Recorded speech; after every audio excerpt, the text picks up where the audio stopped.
Welcome to the 5-Pack, where we talk about the 5 things that matter, 5 things that will matter, and a daily pack rip. Here is your host, Kyle Elfrink.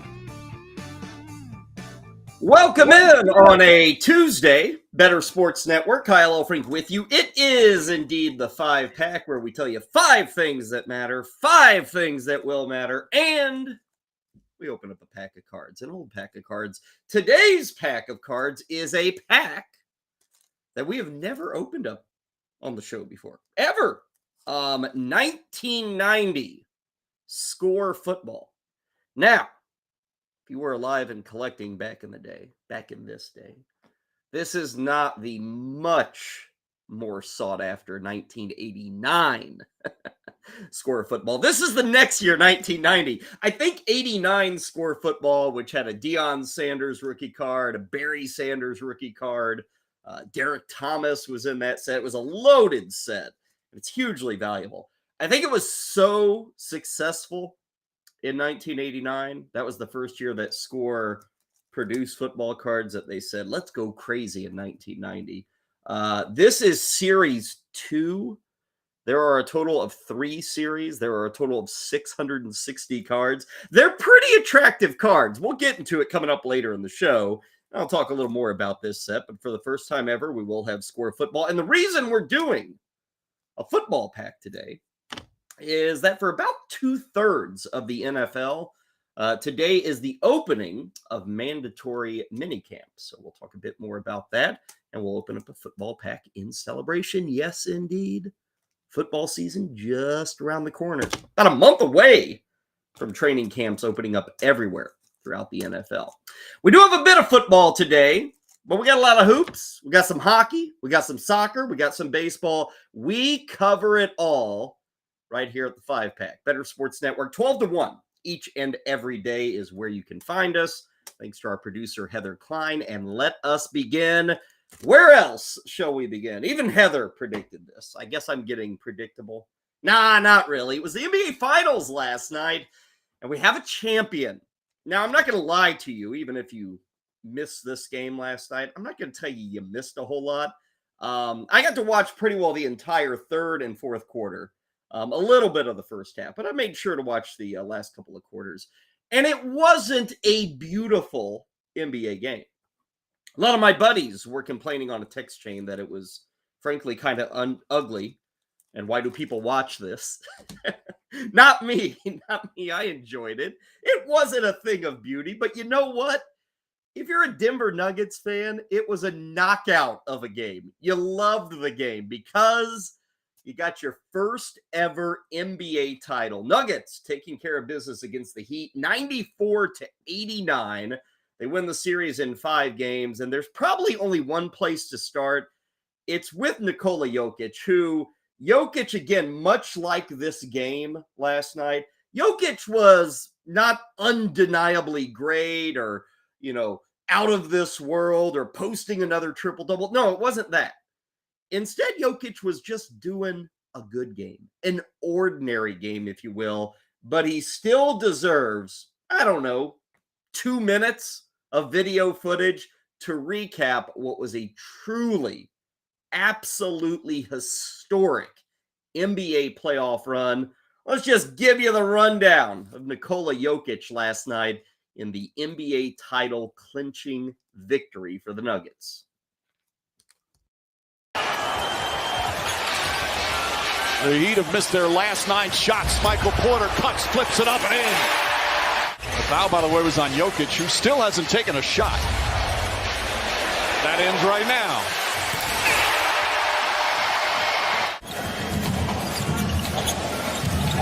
Christian Brown in the game, the rookie for the Nuggets. Jokic, nice feed, and Green banks it home. Adebayo guarding Jokic. Jokic backing in, double team. Gets up the shot, pulls his way through the double team and scores. Lowry down. Lowry and Jokic play catch. Vincent on him, Adebayo lurking. Ball poked away, Jokic gets it back, puts it up and in, and a foul. The Heat are just 5 for 18 from 3, but it seems like they're red hot compared to Denver. Jokic backs in and easily scores. and more putting Jokic in the pick and roll action if you're the Heat. Caldwell Pope, the rebound off the missed free throw. Murray, off the glass, won't go. Tipped in by Jokic. Struggling to make our free throws. But right now, the story of the game is the offensive rebounding. They've got 15-second chance points. That was our best quarter. Martin, the rebound. Throws it ahead to Butler. Stolen by Gordon.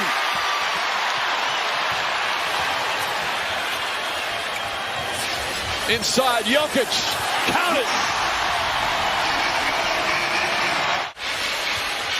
Bruce Brown. Back to Jokic. Spins against Adebayo. Tough shot falling away. Still knocks it down. Murray to Gordon. Caldwell Pope finds Jokic. Jokic in the paint. Drops it in. He's got 26. It's a 7-point lead. Murray pulls back. Finds Jokic. Martin on him. Jokic drives down a lane. Layup is good. Nuggets back up by 1.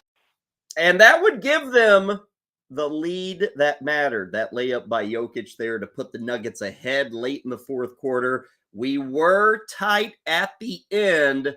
Miami with the ball and a chance to tie it, win it, force it to OT. Here's what went down.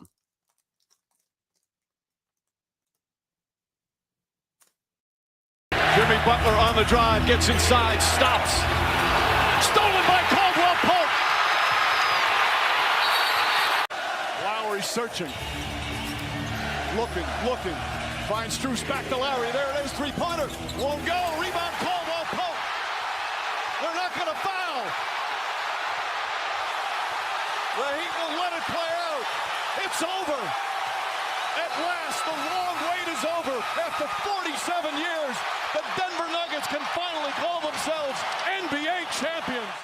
Bedlam in Denver. Congratulations to the Nuggets on that win. The NBA on ABC providing the footage there. You know, back to Jokic. Last night it was 28 points, 16 rebounds, only 4 assists.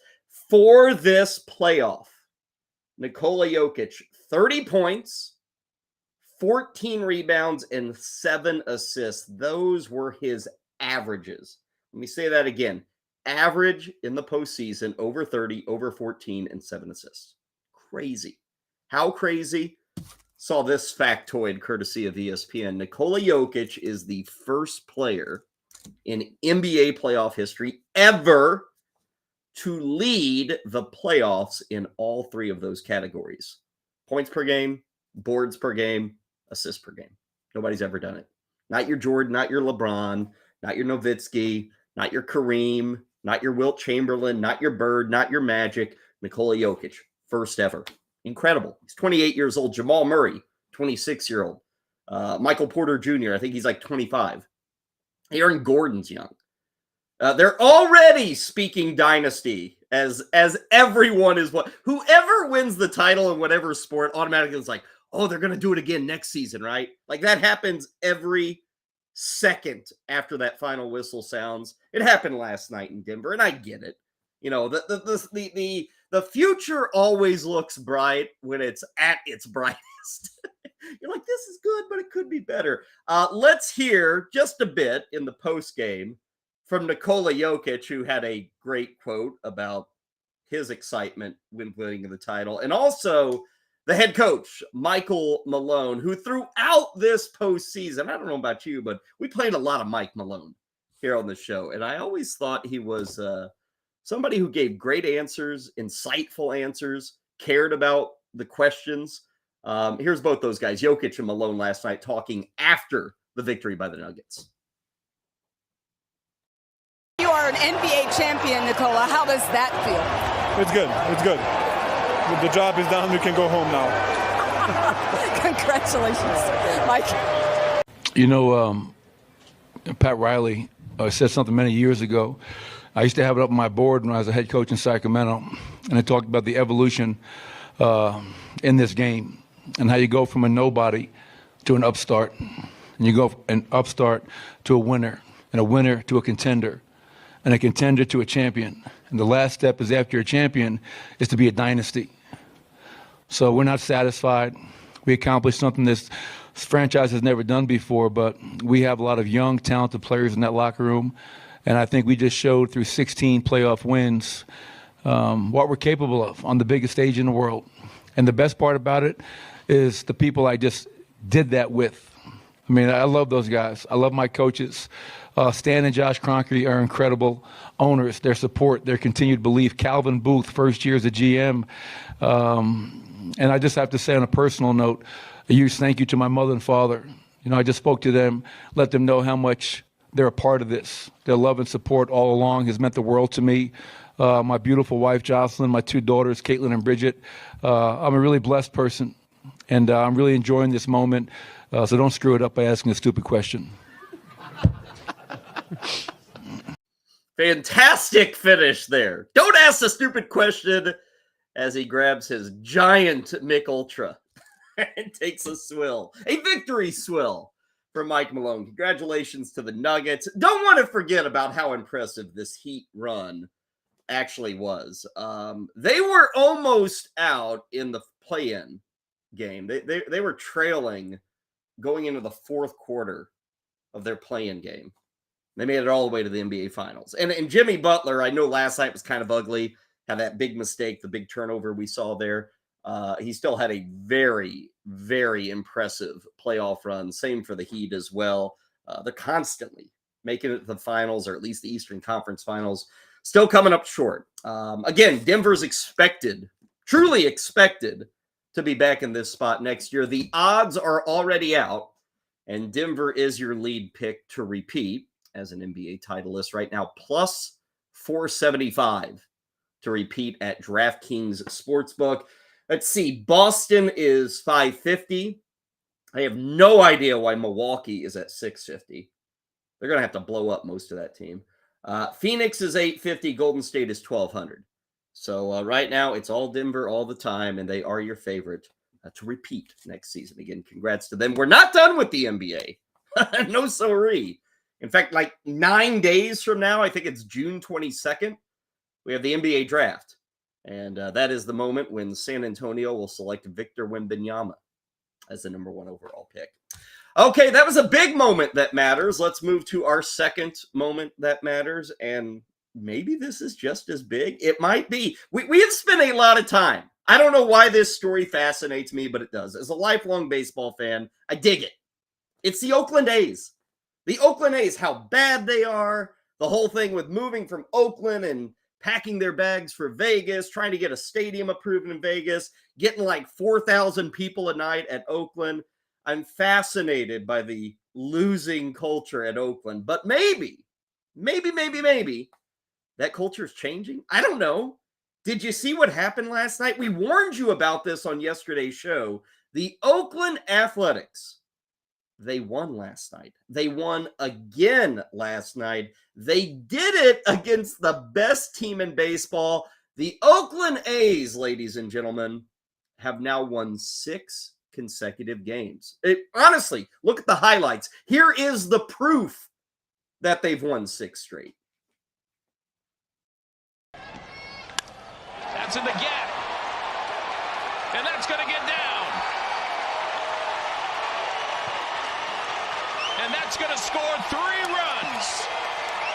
Bride, Peterson, and Smith. Langoliers delivers 3-0 Oakland. This is the best team in baseball the A's are facing tonight. Second in the American League in runs scored. First in homers, second in on base. Trailing 4-3 in the ninth, it's up to Vidal Brujan, who had an infield hit in the 7th inning. This should do it. Peterson to first. The A's take down baseball's best.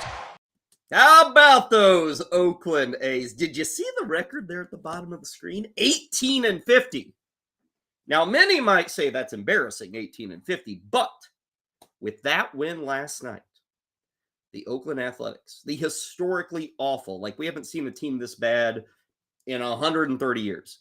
The historically awful Oakland A's now have as many wins as the Kansas City Royals. Royals lost last night. So right now we got Oakland at 18-50. Kansas City is 18-48. Yes, I understand Kansas City's played fewer games, but still. By the way, the 6 straight wins by Oakland, saw a number courtesy of The Athletic today. From May 5th to June 5th, Oakland won 6 games. They went 6-24 from May 5th to June 5th. They've now won 6 consecutive.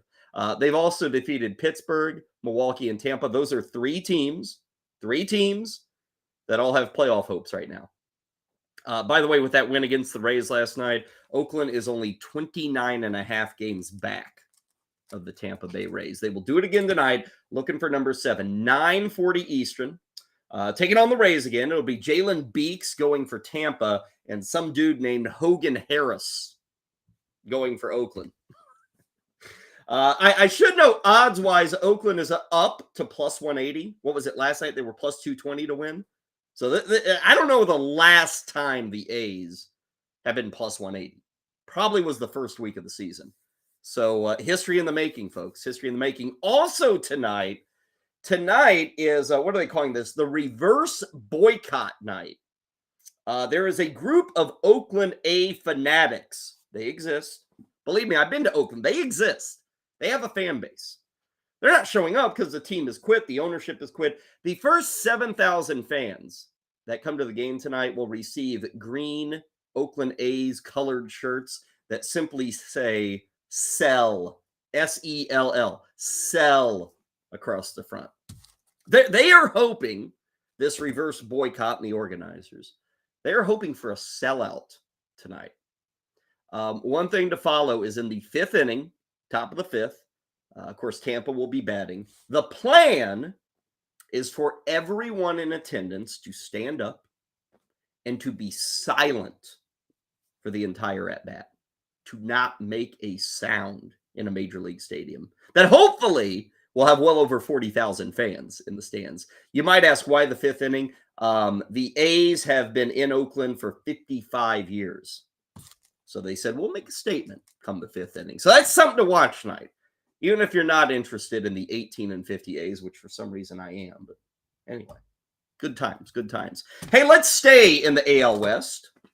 But let's talk about 2 teams who are more competitive. Yes, I realize the A's aren't as competitive.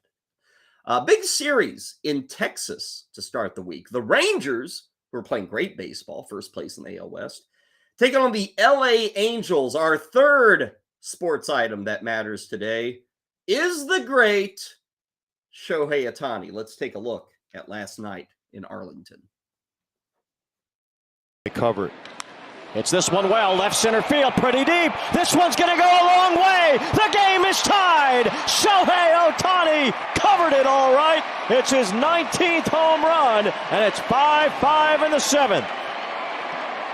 Exit velocity of 114.1, 459, and he set him up perfectly on that one. Wow, the exact same spot. And Ohtani with a drive, left field, hit well. This ball is deep. Jankowski's back, and it's gone! Shohei has given the Angels the lead. A 2-run opposite field homer. He starts the 12th with home run number 20. Best player in the world right now. Not even close. Shohei Ohtani. Wow, the other way. Against the lefty. Second home run of the game. Showtime. You know, it kind of comes off as like home team hyperbole when the guy in the booth goes, "Oh, the best player in the world, no doubt." But you know, it's not with Shohei Ohtani. Game-tying home run last night, game-winning home run last night. Angels topped the Rangers, gaining another game on not only the Rangers, but also the Astros, as well as the wild card race. For once, the Angels with Trout and Ohtani are playing good baseball. They have a shot at the postseason. He now leads baseball with 20 home runs. Check out the latest MVP odds over at DraftKings. Shohei Ohtani is running away with the AL MVP. Right now, he is listed at minus 195. Aaron Judge, who's currently on the IL, Aaron Judge is number 2, and his odds are plus 1,000. Now, I'm not going to sit here and tell you who to put your money with or if there'll be an upset, but minus 195 tells you which way the public and the smart, the wise guys are leaning. minus 195 is unheard of. And honestly, Ohtani, who's been a hell of a hitter since he showed up stateside, he is in the midst of his best season yet as a hitter. I mean, he is hitting 290, getting on base at a 360 clip. His slug is almost 600. We mentioned the 20 home runs. He's got 50 RBIs, 42 runs, and 9 stolen bases. Like, there is nowhere else to go with your vote in the American League MVP. I get it. Now, the pitching side, we should note, has not been all that good. It's kind of crazy when you look at his pitching line. And, hey, we hold him to a high standard. You know, we hold him to a Babe Ruth standard. But Shohei Ohtani is hitting a ton of batters with pitches. He has the most wild pitches in baseball. He's given up a ton of home runs. And his season's not been bad. Don't get me wrong. He's fine. But his hitting is out of the world. And the pitching has come back just a bit. Now, that being said, with the pitching, Ohtani in like the last 5 days has kind of admitted he's a little worn down. So it does sound like the Angels are going to move back to something they did in the 2 previous years of, in effect, having a 6-man rotation and giving Ohtani extra rest between starts, because he has admitted he has had some fatigue. And I just ran through the wild pitches, the hit batters, the home runs allowed. Those are not things we've seen from Shohei Ohtani, but they're certainly coming home to roost this season. LA now 37-31. In fact, 5.5 back of Texas. They are 1 game out of the wild card tonight. They will take on the Rangers again, 8:05 for that first pitch. Moving down, I don't know, 2, 3, 4 levels, if you want to include minor league baseball. Let's go to a little college baseball for item number 4. I told you on yesterday's show that we had 2 big games taking place in college baseball on Monday because we had 2 spots left in the College World Series. Well, congratulations to the Tennessee Volunteers. They were team number 7 that will be playing in Omaha beginning this weekend. And team number 8 is set to now be the Stanford Cardinal, who got a, how should I put it? Is it fair to call a win a fluke win? Yeah, I'm going to call it a fluke win. Let me set the stage. Winner advances to Omaha. Stanford against Texas. Okay? Bottom of the 9th inning, a 6-6 game. Stanford's got a couple of runners on, but there are 2 outs. 6-6 game, bottom of the 9th, 2 outs, looking like extra innings. Remember, the winner goes to Omaha, makes it to the College World Series. Here is the moment that put the Stanford Cardinal in to the College World Series. Bowser skies this one, and they don't spot it. Kennedy looking for it, and it drops. Stanford wins, and is going to Omaha. Wow!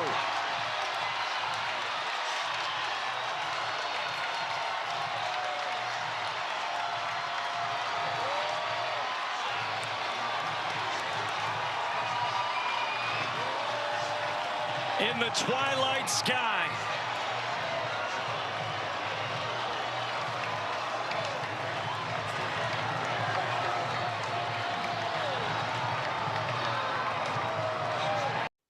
Pretty wild and shocking scene there. Stanford advances, Texas done for the season because the ball was lost in the lights.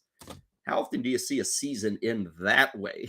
I mean, Texas gets that pop up to right field. They're thinking, okay, we're going to extra innings. Let's get back in there. Let's get the bats rattling. Game over. So Stanford is into the College World Series. I mentioned Tennessee. If you missed it yesterday, who else is there? LSU, Wake Forest, Oral Roberts, TCU, Florida, and Virginia. College World Series will start on Friday in Omaha, Nebraska. Video there, courtesy of ESPN. Let's go to our 5th and final item that matters today. I always love to hit you with some soccer, right? So let's hit you with some soccer news coming out yesterday over in Paris, France, that probably the best player in the entire soccer playing universe wants to leave Paris Saint-Germain, PSG, as they're known. Kylian Mbappe, as he is known, just 24 years old. Now, again, Ronaldo and Messi and Erling Haaland, they're good. They're great. So it's an argument. But Kylian Mbappe is 24 years old. He starred again at the World Cup. He's been mostly unstoppable in the French league, but he now plans to move on. So get out your wallets. I love, people in America don't really understand how this player movement works over in Europe. You don't trade players. It's not like Mbappe can say, I want to go to Liverpool, and they're going to give like 4 players up for Mbappe. It doesn't happen that way. What happens is a team like Liverpool or Real Madrid or, Bayern Munich, all these teams, Chelsea, whomever. They say, you know what we're going to pay you $125 million. We'll just give you straight cash. And it sounds like PSG, Mbappe's current team, is looking for about $160 million plus to move on from Mbappe. And the other thing that's interesting here is he's actually under contract until next summer.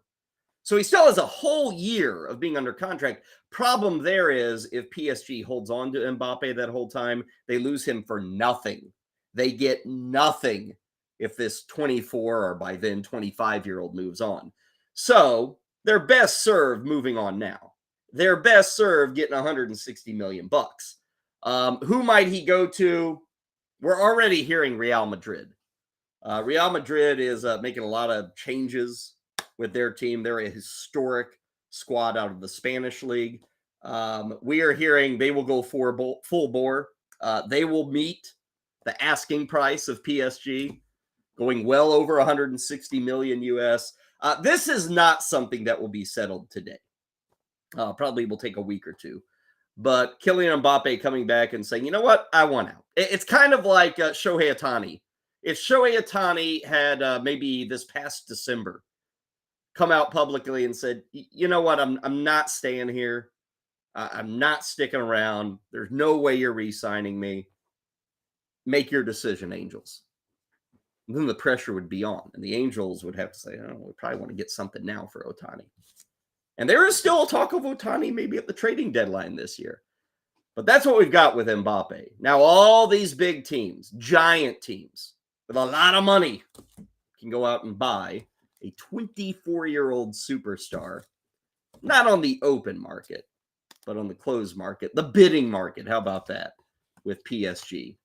We will let you know what happens with Kylian Mbappe as we proceed. Right now, we take a break. You got your 5 things that matter. When we return on the 5-pack, it is the 5 things that will matter as you go into the rest of your Tuesday. We'll do that next. Stay with us. Kyle Elfrink with you. It's the 5-pack on the Better Sports Network.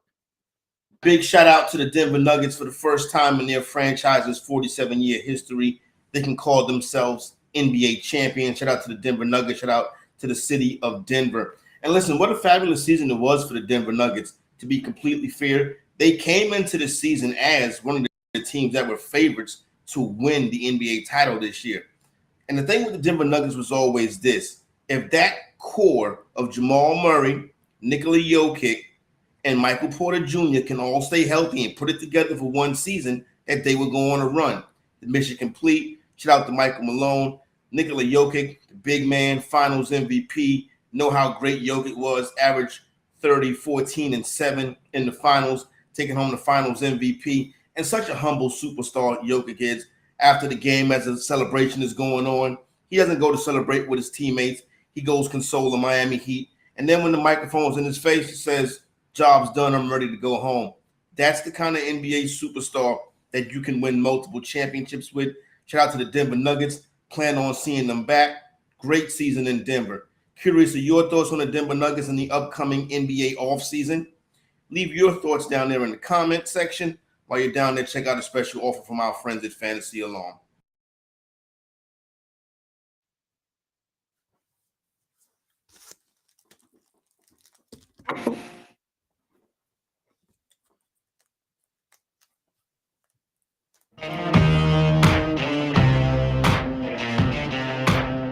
Welcome back to the 5-pack. Next up, the 5 things that will matter. Here's Kyle Elfrink.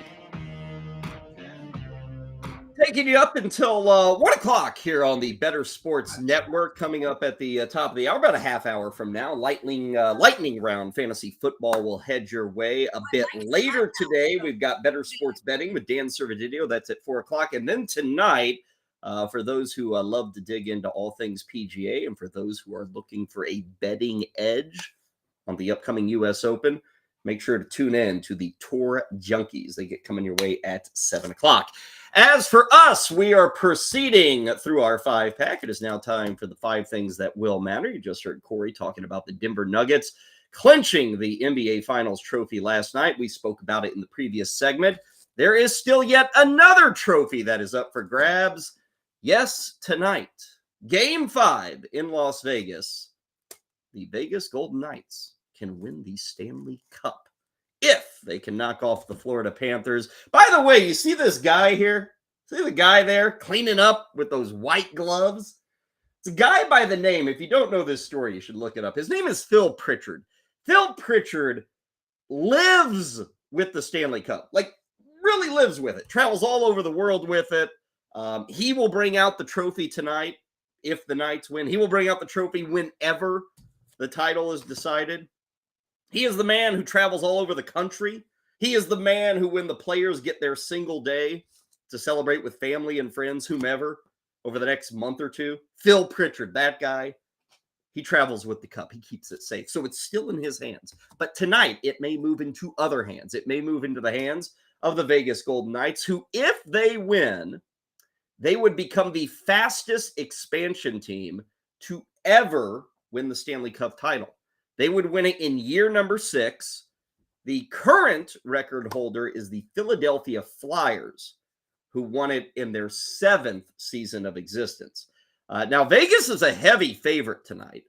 According to the money line, minus 170 for them to finish off the Florida Panthers tonight. They're up 3-1 as we get set for Game 5. Bruce Cassidy, we've heard a lot from him over the previous month or so. Let's hear from him again as he kind of previews the expectations and the crowd and the excitement, everything going in to this Game 5 tonight in Vegas. We're aware of what's at stake and how big a game this is for guys as individuals, but the organization, the city, all those things. But it's what we play for, so we're ready for it. We've just played Florida 4 times, so we have a feel for, every team changes a little thing. They don't change your whole game. We know what we're up against and how we need to play to win. So I think that part, once the puck drops, is fine, as long as you can get there to the puck drop where your mind is where it's supposed to be and not on all the other things that go along with it, right? So, and sometimes that's maturity, and I like that about our group. They've been there. Some of them missed once. A number of them have gotten it, and there's a small group of guys, it's their first time. So the first time guys, I'd be a little more, they may be a little more anxious or nervous. So we'll have to make sure we're communicating with them or getting to them to make sure they're in a good place. But that's what the older guys in the room have done all year. 8 o'clock tonight, TNT with the coverage of Game 5. Mentioned that Vegas is a fairly significant favorite here, minus 170. If you are a risky sort, you can get the Florida Panthers to come all the way back from a 3-1 deficit. Right now, the odds sitting there plus 850. You might remember, I guess it was about a week and a half ago when this series was about to begin, we ran through the Conn Smythe odds. That is the award MVP of the playoffs. At that point, let's see, Bobrovsky was number 1. Matthew Tkachuk was number 2. Jack Eichel was number 3. Aiden Hill was number 4. I run through what the odds were at the start of this series because right now, Jonathan Marchessault is like guaranteed to be the Conn Smythe winner. Right now, a guy who wasn't even top 4 coming into this series is now number 1, minus 400. 13 goals, 24 points in this playoff run. Again, 8 o'clock tonight on TNT, Game 5 between the Knights and the Panthers from neon-lit Las Vegas. Let us go to item number 2 of what will matter. Mention that the NBA season is over. The NBA draft is a little over a week away. NBA free agency. Oh, that's going to matter. And yesterday we got some news that the NBA free agent pool got a little stronger. Fred VanVleet of the Toronto Raptors opting out of the final year of his contract with the Raptors. He was set to make about $23 million. He immediately becomes probably one of the top 2 or 3 NBA free agents this offseason. You can make a case Kyrie Irving, who's 31, James Harden, who is 33. VanVleet is younger than both those guys at 29 years old, and he actually comes with a lot less baggage than those guys. We are probably expecting VanVleet to get like 30, 35 million per season. So he's going to do well for himself. He is an undrafted dude. He wasn't even drafted in the NBA draft, and now he is set for a big, big payday. A lot of teams could be in his market because he kind of fits as a piece that pushes you over the top. Also, because of his experience in Toronto and all the years that he has put in, he fits in for a team that isn't necessarily there, but is looking for that veteran leader to kind of push them to there. You know, a team like maybe Orlando would be a team like that, that hasn't really knocked on the door of the playoffs, but they kind of got the youth there that could push them in. You see New Orleans, the Rockets. Rockets are kind of favored to get James Harden again, but VanVleet would be a nice settling point. If the Lakers can't find a way to make it work, maybe for Kyrie Irving and LeBron James, maybe they can find a way to make it work for VanVleet and LeBron James. So we shall see. But certainly that NBA free agent playoff pool got a little stronger with VanVleet making the announcement that he was going to opt out with the Toronto Raptors. So that will matter for the free agency moves coming up this offseason. On to item number 3. I mentioned NFL mini camps opening up today. I mentioned that coming up, we will be ripping open a pack of NFL football cards. Let's get to a hype video, right? We're always down for a hype video. This hype video is a unique one, though. It's courtesy of the Tampa Bay Buccaneers. They announced the return. Yes, the return of something that has never been forgotten. When it left, I don't think anybody wanted it to come back. But here we are, like over a decade later, and I guess people wanted to come back. Here's what the Buccaneers... It's not Tom Brady. I'm sorry. He's not coming back. Instead, it's the next best thing. Here's what the Bucs Twitter account announced yesterday. From sunny Tampa Bay, Florida, we've got the makings of a classic today with your Tampa Bay Buccaneers set to take on the Detroit Lions. It's an NFC Central clash, folks, so raise the flags and fire the cannons.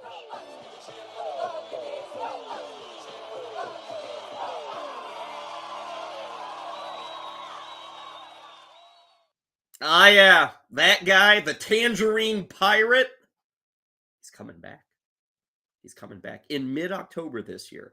The Creamsicle Buccaneer uniforms are back in our lives. We have not seen the 1970s and 80s, even 90s Tampa Bay Buccaneer uniforms since way back in 2012. I didn't even know we needed to see them again, but guess what? They're coming back. The Creamsicles are back, which it's appropriate. I expect the Buccaneers to be horrendous this year.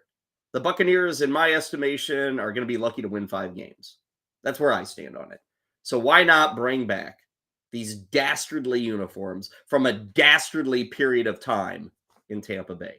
So they're coming back. Tampa Bay against Detroit. Look at those unis. Ugh. I don't know. Now they're cool. Right? Everybody loves ugly stuff. But anyway, hey, that wasn't the only, memorabilia or paraphernalia announcement yesterday. Tampa Bay bringing back the 70s and 80s look. The Cleveland Browns, who you probably think, oh my God, it's the most boring emblem in sports, and you're right. But they have secondary and tertiary emblems. They had a fan vote to create their new dog emblem. This won't be going on the helmets because they're the Browns. They keep that old ugly orange helmet. But they do have a secondary emblem, the dog emblem. And so they wanted to recreate a more ferocious looking dog. So they put it up for a fan vote. Here's what we ended up with. Cleveland announced this yesterday, and this will be the emblem that you will be seeing I don't know, this year, maybe like 2-3 years, and then they'll change it again. But Heather, pop up that emblem. What do we got here? The Cleveland Browns, the new dog emblem, voted on by the fans. I think they were down to 2 or 3 emblems to choose from. We don't have it. Okay, I apologize. We do not have that Cleveland Browns emblem. You're not missing a whole lot, but there are some little cool things on it. But you'll see it. Just hunt around. Okay, let's go to our fourth item that we've got for you. What will matter? More football. Here's what's going to matter. The New England Patriots backfield. Now, if you've been playing fantasy football for like 20 years, you should never want a piece of the New England Patriots backfield. But maybe this year's different. Because this year, it looks like one dude and that's it. Instead of like 4 dudes handling the rock. And this guy being the third down guy, and this guy being the goal line guy, and this guy being the dude who carries the ball 175 times a year. This year may be different for the New England Patriots. And as we enter fantasy football draft season, it's worth reminding you about Ramondre Stevenson. Now, why are we talking about Stevenson? It is because yesterday, the New England Patriots, who just 3 months ago added James Robinson to their backfield. He came over from the Jets. He's a free agent. They add him. He's young. 3 months after signing James Robinson, the New England Patriots have cut James Robinson. You want to talk about Bill Belichick doing Bill Belichick things. Yeah, come on in. We love you. 2-year contract. 12 weeks later, see ya, buddy. Right before, well, not right before, a month before training camps begin. By the way, for those who are thinking, oh, they're moving on from Robinson because DeAndre Hopkins is out. Now, Hopkins may end up in New England, but this particular move of cutting James Robinson doesn't really impact the bottom line in terms of trying to get DeAndre Hopkins, because you always think, oh, we cut guys, we save money. James Robinson was only guaranteed like $150,000. That's it. So that's really all the Patriots are saving here. I don't know if that's going to change their opportunity of getting DeAndre Hopkins. But again, we're talking about what will matter. What matters here is Ramondre Stevenson, who last season, Ramondre Stevenson was a stud. Over 1,000 yards rushing, nearly 70 catches, and the dude got almost 280 touches. You should care about Ramondre Stevenson this year. Because you look at that backfield, and I'm not going to say, hey, Bill Belichick doesn't have another sneaky move up his sleeve. But the guys behind Stevenson, they're less than James Robinson. So maybe, Bill Belichick is finally going to flip the switch, do things a little differently. Stevenson's going to be an RB1, at least on draft day. You know, as we get into fantasy football draft season here in about a month, July, August, into September, Stevenson's probably a back-end RB1. And last year, I mean, again, 70 catches, 1,000 yards rushing. Looked good. He has never had the opportunity to be a big touchdown dude. Like, his first 2 years have been good with the Patriots. He only has a total of 11 touchdowns. You look at his numbers, and most guys would be at, 15, 16 touchdowns. But Stevenson has not had that nose for the end zone yet. Maybe that's going to change this year. Now, speaking of draft season, let's go to item number 5 of what will matter. Currently ongoing in Cleveland, Ohio, is the annual summer get-together of the FSGA. What the hell is the FSGA? Well, there you see it. Fantasy Sports and Gaming Association. All the big wigs, not me, are in Cleveland, Ohio, hanging out, having fun, talking shop, all that good stuff, as you are wont to do at a convention. But also this week, in fact, later tonight, it's the FSGA Experts Draft. This is kind of the first official, something that happens every year, gets a lot of big names in the industry. Tonight will be the first official draft for the upcoming year, where you see the names, you read their work. Now you get to see their draft board. It is the annual draft at the FSGA. You can hear it tonight on Sirius XM Radio, 6 o'clock Eastern. Howard Bender from the Fantasy Alarm, Andrew Cooper from FA, Brett Flynn from FA. They're going to be covering the draft. And again, you can catch it on SiriusXM Fantasy Sports Radio. Also, you can follow all the excitement of the draft, pictures, videos, FSGA, all that stuff. At Better Network is where you can go on Twitter. Also at Fantasy Alarm. So if you're looking for that first look at the upcoming fantasy season, tune in tonight. SiriusXM Fantasy Sports Radio, our very own Howard Bender, Brett Flynn, Andrew Cooper. They will have you covered there. Also, Fantasy Alarm is teaming up with SiriusXM for a 3-month free trial. Just go to SiriusXM.us/fantasyalarm2023. That's SiriusXM.us/fantasyalarm2023, a free 3-month trial there, which is a great time to run it through a trial as you're getting set for the upcoming football season. Okay, those are the 5 things that do matter, or will matter. I already gave you the things that do matter. Those are the 5 things that will matter. Okay, let's take a break. When we come back, shall we pack rip? We shall pack rip. Yes, 1990 Score Football Series 2. I think the difference is like Series 2 is like 250 cards. So we'll see what we get. This is a pretty attractive card set. A lot of color, a lot of information, a lot of stars from the early 90s. We'll rip the pack open next, right here on BSN.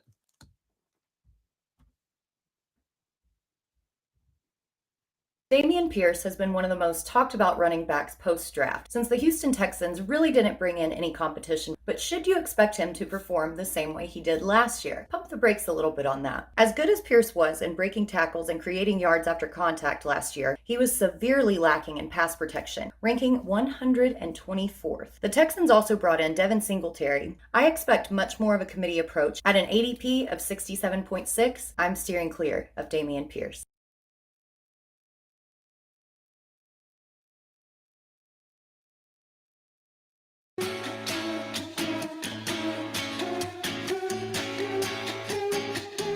Time now for the Daily Pack Rip on the 5-Pack with Kyle Elfrink. We come at you each and every day right here on the Better Sports Network from 12 to 1. It is your one-stop shop for what you need to know about, what you're going to want to know about, and also for a pack rip. And today, I should say, it's time to rip open a pack. I was just looking at the cover of this little pack, 1990 Score Football, in honor of NFL minicamps opening today. And I love this cover, this package, what would you call it, graphic, if you will. Because back in the day, and even nowadays, if you wanted to put like a real player on the front of your pack, you'd have to pay somebody. So Score got around this. And they did a lot of this back in the day. Score was always someone who would kind of create a fun little image. And this is an attractive image. I'm not trashing the image, but it's obvious who they're selling you on, right? I mean, this is obvious. Even though this is over 3 decades ago, we know they're selling you on who? That looks like a Detroit Lion, whose first numeral on his jersey must be a 2, right? Now, you can't make out what the second numeral is because then you'd have to pay that. It's Barry Sanders, okay? And everybody knows it's Barry Sanders, who was an absolute, like, you wanted the Barry Sanders card in 1990. But instead of putting Barry Sanders on the actual front of the pack, Score just said, let's hire an artist to create a representation of Barry Sanders, and then we won't have to really pay. So you don't get the real Barry Sanders. You just get kind of an image of somebody who is obviously Barry Sanders. Okay, Series 2, we got 16 cards coming in on this pack. Score, of course, plastic. They said, screw the foil thing, screw the wax pack thing. We're going plastic. As noted, it's a pretty attractive set. Like a really attractive set. A lot of color here. Now, it's busy, and it's not uniform, like the color's all over the place, but that was Score, man. Like, you knew what you were getting when you got a Score football card. We will lead off with Michael Coffer. Check that out. We were just talking about that Buccaneers-Lions game. I would guess not only are the Buccaneers going to wear their creamsicle uniforms, but you're probably going to see the Lions wearing this exact jersey in mid-October. Because back in the day, when this card was put together, it was the NFC... So what was it? The NFC North? Yeah, Tampa was in the NFC North. Which, again, I don't know why Tampa Bay was ever in the NFC North, but they were. Okay, so they were up against like Green Bay and Chicago and Minnesota. That's how it was back in the day. So they had 2 games a year against Detroit. They were their rival. We followed up with Pierce Holt of the San Francisco 49ers, a D-line piece of those historic 49er teams. Defensive end, yeah. What year? Was this his first year? Yeah, this was his first year. He had 10.5 sacks. Wow. As a rookie, 10.5 sacks. So Pierce Holt, better than I remembered. Here is a player who won a Super Bowl as a quarterback. Now think to yourself, it's 1990, Super Bowl winning quarterback, not Joe Montana. No, it was before. Let's see, who else would have been our Super Bowl winning QB? It seems like all of them were Joe Montana. It's not Jim McMahon. He hadn't won a Super Bowl by this point, but it's Mark Rippon, who would eventually win a Super Bowl for the Redskins against the Bills in Minneapolis. And that was certainly the high point of his career. And the Redskins have not won a title since Mark Rippon led them to the championship. Here is Scott Davis of the, let's see, was it LA at the time? Yeah, the Los Angeles Raiders. One of the most difficult things to do when opening up an old football pack is trying to figure out which Raiders we're looking at. Is it Oakland? Is it Los Angeles? Where the hell are they? Is it Vegas? Man, check out Scott Davis in that mane. And that looks like the Cowardly Lion, Scott Davis.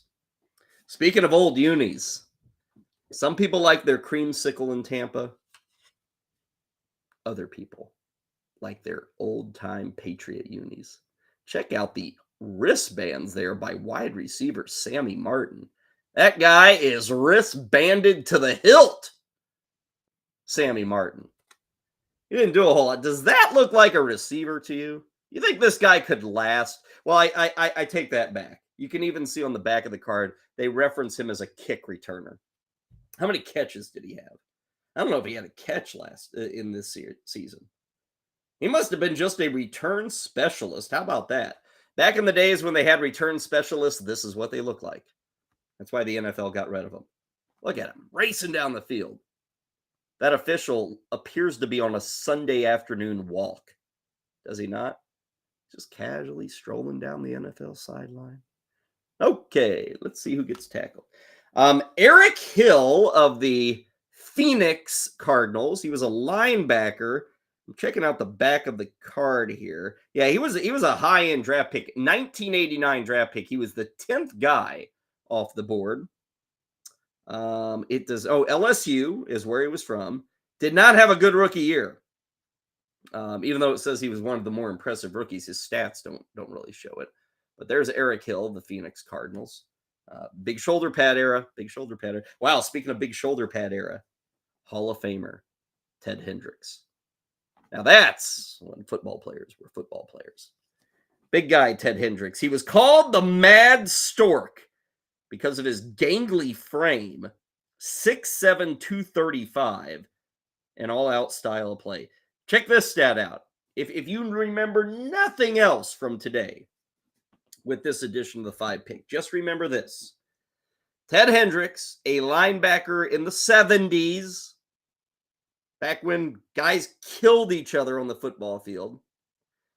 Ted Hendricks never missed a single game in 15 years of football. And got into the Hall of Fame. Belongs in the Hall of Fame just for that record, I think. Now, here's something that Score was noticed for throughout their tenure as a football pack producer. They had insert sets. Now, they were not flashy, gold chrome-plated insert sets. They were more like this. Rocket Man, Art Monk. Now, no offense to Art Monk, but even as a child, when I watched football, I never thought of Art Monk as a Rocket Man. But they had a Rocket Man insert. I guess this would be the fastest wide receivers or whatever in the NFL. They do have a quote from Giants cornerback Mark Collins, so maybe this quote will win me over. Art is big. He's quick, and he has caught almost 700 passes in his career with the Redskins. So it pretty much goes without saying that he's pretty tough to cover for anyone. That does not mean he's a rocket man. It means he's good, but not a rocket man. All-Pro LT, Lawrence Taylor. That is a All-Pro card. This is not the regular Lawrence Taylor. Oh, man, check out the back. See, this is what we don't get anymore with the All-Pro game or the Pro Bowl, whatever the hell they're calling it, being a Vegas junkathon. We don't get Lawrence Taylor wearing a lei in Hawaii. Come on, LT, my man. Brian Hinkle of the Pittsburgh Steelers. Looks like a Steelers from the 70s. But no, that's Brian Hinkle, who was okay, I would say at best. Man, he looked like a linebacker from the 70s. Wow. Ted Nugent making tackles for the Steelers. Mike Ken, pretty good offensive lineman for the Atlanta Falcons. We're getting a lot of old unis here, right? Now, these old unis are now kind of cool. I don't know about that Lions one, but the Patriots one is. We were talking about the Bucs earlier. This Falcons jersey, on occasion, gets showcased by the franchise today. Oh, that's a great one. Joe Prokop. Now, you might say, who the hell is Joe Prokop? He is a punter for the New York Jets. Joe Prokop. It may be Prokop. I don't know.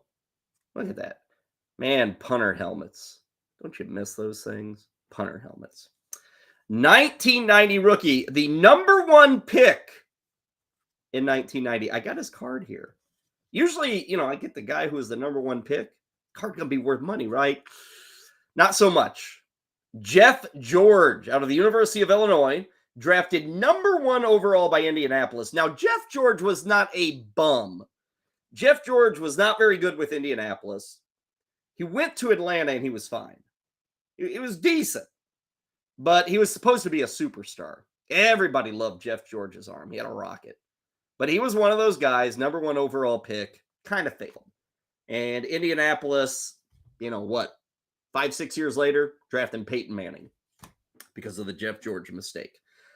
Here is LA Ram wide receiver Aaron Cox. Sorry about that. It was a little off-centered. Hey, Bob Golick. Bob Golick. Yeah. What wasn't he the was he like the what they call those guys? The RA? Is that what they called him in college? He was the RA on Saved by the Bell, the college years. I think that's right, Bob Golick. I think that's right. May have been his brother. I don't know. But I think Bob Golick was the guy who acted on Saved by the Bell, the college years. He's a decent nose tackle. And then I remember this guy. I just wanted to make sure before I said it. Ernie Jones. You want to know what Ernie Jones' nickname was? Ernie Jones, wide receiver. And Ernie Jones was nothing special. But Ernie Jones had a good nickname. Now think to yourself, late 80s, early 90s. Ernie Jones, he went to the University of Indiana. You're right. Ernie Indiana Jones. I do recall that. Ernie Indiana Jones. That might have been a Chris Berman nickname. Back when you could deal with Chris Berman. So there you go, 1990 score. I love this pack.